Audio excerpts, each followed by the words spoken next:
இன்னைக்கு சட்டசபையில நிர்மல் குமார் அண்ணா வந்து என்ன பேசுறாரு, 48% மட்டும்தான் இடத்தை எடுத்திருக்கோம், இனி 52% இனி எடுக்கல, அதனால இடத்தை மாத்துறோம்.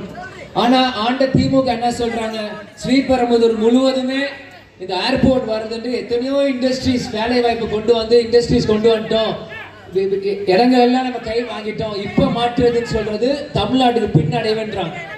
உண்மைதான்.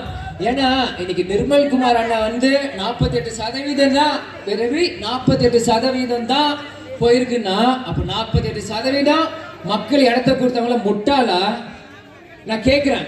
அப்ப இதுக்கப்புறம் நீங்க வேற எங்கேயோ ஒரு இடம் நீங்க தேர்வு செஞ்சீங்கன்னா அது விவசாய நிலமா இருக்காதா? அதனால தரிசல் காடா இருக்குமா?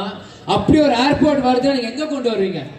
சென்னையை சுத்தி கொண்டு வருவீங்க. அது செங்கல்பட்டா இருக்கட்டும், ஸ்ரீபெரும்புதூரா இருக்கட்டும், இந்த பக்கம் மாதாவரமா இருக்கட்டும், அந்த பக்கம் குன்றத்தூரா இருக்கட்டும், இதை சுத்தி எல்லாமே விவசாய பூமி தான். அப்ப பரந்தூர்ல மட்டும் தான் விவசாயம் நடக்குதா? வேற எங்கேயுமே விவசாயம் நடக்கலையா? தேர்தலுக்கு முன்னாடி நான் விவசாயம் தோழன்றீங்க.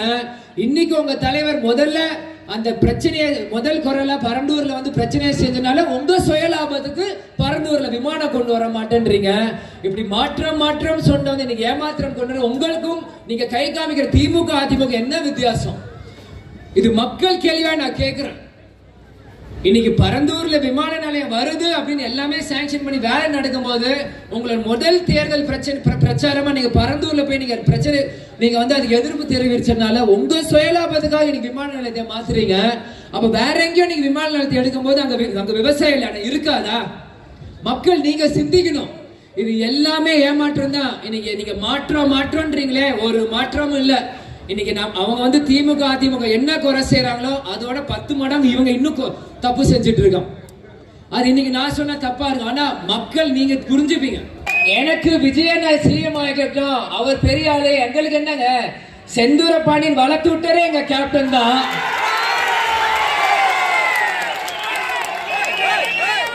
வைரத்தை இழந்தோம், தங்கத்தை இழக்க மாட்டோம். அன்னைக்கும் விஜயகாந்த் அண்ணன் புகை போறதை வச்சுதான் நீங்க ஜெயிச்சிருக்கீங்க. அந்த மாற்று கருத்தே இல்ல.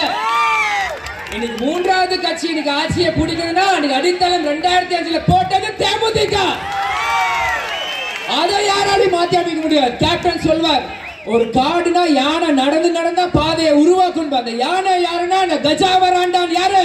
நம்ம கேப்டன் தான். அன்னைக்கு கஜா நடந்ததுனாலதான் இன்னைக்கு இங்க சாதா பூஜா சிஎம் உட்கார்ந்து இருக்கு. அது உண்மையா இல்லையா? மக்கள் நீங்கள் சொல்லுங்க.